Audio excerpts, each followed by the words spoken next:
Hello ને હર હર મહાદેવ બધાને. અત્યારે વાગી ગયા છે સાંજના 7. તો આપણે જવાનું છે નાઇટમાં કામે. તો પહેલાં આપણે થોડુંક જમી લઈએ. અત્યારે આપણે જમવા બેસી ગયા છીએ. ગરમા ગરમ રીંગણાનું શાક, રોટલો ને સાથે કેરી. આપણે જમીને નીકળી ગયા છીએ અને આ છે બોર તળાવનો સાંજનો નજારો. સાંજના ટાઈમે બોર તળાવના કાંઠે બેસીને સનસેટ જોવાની મોજ જ અલગ છે. રાતના વાગી ગયા છે 9. આપણે આવીને સીધું કરી નાખ્યું કામ ચાલુ. અત્યારે આપણે આખા ગાળામાં એકલા જ બેઠા છીએ. કોઈ રજાઓ નથી, હું બધા જમવા ગયેલા છે. હમણાં જમીને તરત પાછા આવી જશે. તો આપણે કામ કરીએ પાછું આપણું ચાલુ ને મળીએ સવારે.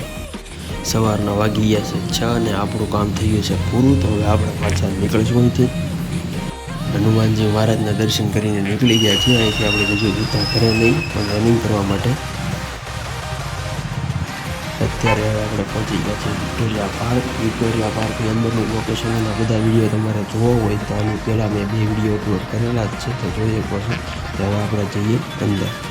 આ છે વિક્ટોરિયા પાર્કનું અંદરનું તળાવ, જે અત્યારે સુકાઈ ગયું છે ને આ વિડીયોને કરીશું આપણે અહીંયા જ પૂરો. છેલ્લે સુધી વિડીયો જોવા માટે તમારો આભાર ને વિડીયોને લાઇક કરતા જજો.